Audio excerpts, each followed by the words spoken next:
Mga idol at mga kababayan, Philippine Coast Guard nangangailangan ng nasa 20 units ng mga brand new offshore patrol vessel, upang mapanatili ang malakas na presensya ng Pilipinas sa mga pinag-aagawang teritoryo sa West Philippine Sea. At sa isang masamang balita, China Coast Guard binangga ang dalawang patrol vessel ng Philippine Coast Guard na nagsagawa ng routine patrol mission sa West Philippine Sea. Humihiling ang Philippine Coast Guard sa ating national government na magkaroon ng at least 20 units ng mga offshore patrol vessel, na kasing laki ng Gabriela Class OPV na gawa ng bansang France o di naman kaya ay kasing laki ng Teresa Magbanua Class na gawa ng bansang Japan. Ang sukat ng dalawang offshore patrol vessel na aking nabanggit ay nasa 80 to 90 meters mahigit ang haba. Ang request na ito ng Philippine Coast Guard ay mula pa noong nakaraang taon 2023. Matapos ang isang mainit na insidente na naganap sa West Philippine Sea sa pagitan ng mga member ng China at Philippine Coast Guard. Ito'y matapos na gumamit ang China Coast Guard ng laser light upang itaboy ang Coast Guard vessel ng Pilipinas. Fast forward tayo ngayong 2024, sa at least 20 units ng OPV na hinihiling ng Philippine Coast Guard, ay 5 units lamang ang na-provide sa ngayon matapos na bumili ang Pilipinas ng mga offshore patrol vessel na mula sa bansang Japan. Nasa mahigit 90 meters ang haba ng mga baniling brand new na mga patrol vessel para sa Philippine Coast Guard. Nakabili tayo ng ganitong mga patrol vessel dahil ito ay bahagi ng tinatawag na Japan Official Development Assistance. Sa makatuwid ay tumutulong ang Japan hindi lang sa pangangailangan ng ating armed forces kundi maging sa ating Coast Guard. Sa ngayon ay mas mabuting may nasimulan ng project ang ating Coast Guard, dahil sabi ko nga sa ating last video ay nagmamadali tayo na mag-modernize ng ating armed forces. Kasama na dito ang Philippine Coast Guard na siyang pangunahing nagbabantay ng ating mga teritoryo sa West Philippine Sea. Isa din sa mga dahilan kung bakit natin kailangan ang mga naglalakihang patrol vessel, ay upang tapatan ang mga malalaking barko ng China. Hindi lingid sa ating kaalaman mga kaibigan at mga idol ang pamamaraan na ginagamit ng China upang subukang takutin at sindakan ng ating Coast Guard. Ang isa sa mga tinutukoy kong illegal, mapangahas at mapaminsalang pamamaraan ng China ay binabangga nila ang kanilang naglalakihang Coast Guard vessel sa mga mas maliit na patrol vessel ng Philippine Coast Guard. At sa bagong balita na ating nakalap ay nangyari na ang isa sa aking mga kinatatakutan, matapos na banggay ng Chinese Coast Guard ang dalawang Parola class patrol vessel ng Philippine Coast Guard.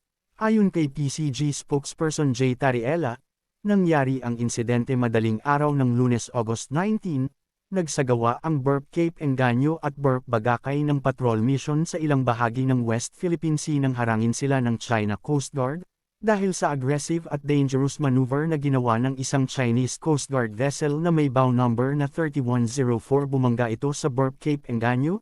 Dahil sa naging pagbangga nagtamo ng matinding pinsala ang Burp Cape Engaño at nabutas ang isang bahagi ng barko sa ginawang pagbangga ng China.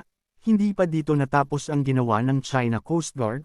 Sumunod naman binangga ng isang Chinese patrol vessel na may bow number na 21551 ang Burp Bagakay. Nagtamo ng minor structural damage ang mga patrol vessel ng Pilipinas. Naglabas din ang China ng video ng naging pagbangga ng barko ng Chinese Coast Guard sa ating mga patrol vessel. Narito ang video.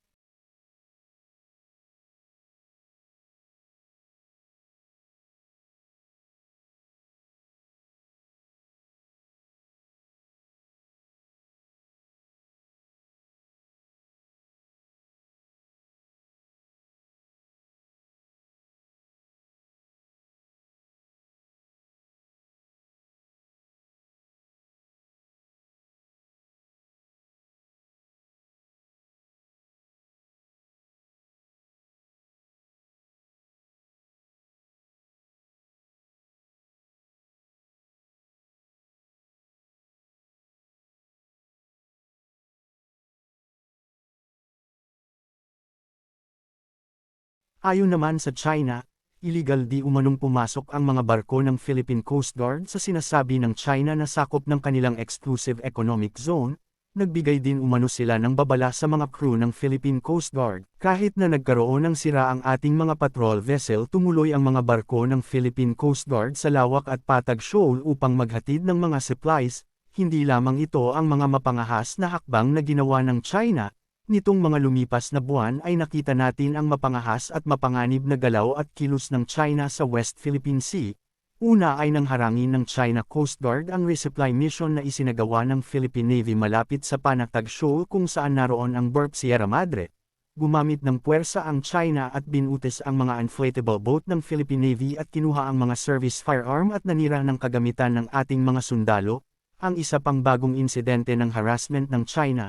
Dito ay involve ang isang NC-212I ng Philippine Air Force na nagsasagawa ng patrol mission at isang Chinese fighter jet. Nangyari ang harassment matapos na mag-deploy ng flare ang Chinese fighter jet sa daanan ng patrol aircraft ng Pilipinas. Nakabalik ang NC-212I sa Clark Air Base sa Pampanga ng ligtas. Ang dalawang insidente na ito ay patunay na walang kinikilalang international law ang China at ginagamit nila ang lakas at dami ng kanilang military asset upang subukang sindakan o takutin ang maliit na bansa na katulad ng Pilipinas. Nais ko na lang din na idagdag na naghain ang China ng diplomatic protest laban sa Pilipinas, dahil daw ito sa nakaangkoraheng barko ng Pilipinas na Burp Teresa Magbanua na nasa Sabina o Escoda Shoal. Para lamang sa inyong kaalaman ay nasa ilang buwan nang namamalagi ang barko ng Pilipinas sa Escoda Shoal. Ito ay matapos na matuklasan ng mga Pilipinong marine researcher at pati na din ng Coast Guard ang tambak ng mga patay na coral at mga buhangin sa isang bahagi ng Escoda Shoal, napasok sa ating exclusive economic zone. Ang mga pangyayari at insidente na ito ang patunay na mahalaga ang modernization, hindi lamang sa armed forces kundi maging sa mga ahensya ng gobyerno ba tumutulong sa pagpapatrolya at pagbabantay sa West Philippine Sea, katulad ng Philippine Coast Guard at maging ang BFAR o Bureau of Fisheries and Aquatic Resources. Mahalaga ang malalaking patrol vessel dahil bukod sa kaya nitong makipagsabayan sa malalaking patrol vessel ng China, ay kaya din itong tumagal ng mahigit isang buwan sa dagat at maari din itong maging temporary outpost katulad ng ginawa ng Philippine Coast Guard nang iniligay nila ito sa Escoda Shoal upang pigilan ang illegal na reclamation ng China. Hindi lamang magagamit sa patrol mission ang mga malalaking patrol vessel na ito na katulad ng Burp Teresa Magbanua kundi magagamit din ito sa search and rescue operation at maging sa mga humanitarian mission. Alalahanin natin na isang archipelago country tayo o bansang binubuo ng mga pulo at isla, kaya paniguradong magagamit ang ganitong mga vessel ng Coast Guard sa oras na magkaroon ng matinding kalamidad saan man panig ng bansa. Sana lang ay masundan pa ang ginawang pagbili ng Pilipinas ng 5 patrol vessel mula sa bansang Japan. Sa ngayon ay 3 lang malalaking patrol vessel ng Pilipinas. Ito ang Burp Teresa Magbanua, Melchora Aquino at ang isang 80 meters patrol vessel na mula sa bansang France na pinangalan ng Burp Gabriela Silang. Sana ay magtuloy-tuloy ang ginagawang modernization para sa Philippine Coast Guard dahil sa ngayon isa sila sa mga pangunahing humaharap sa mga ginagawang mapangahas na hakbang ng China.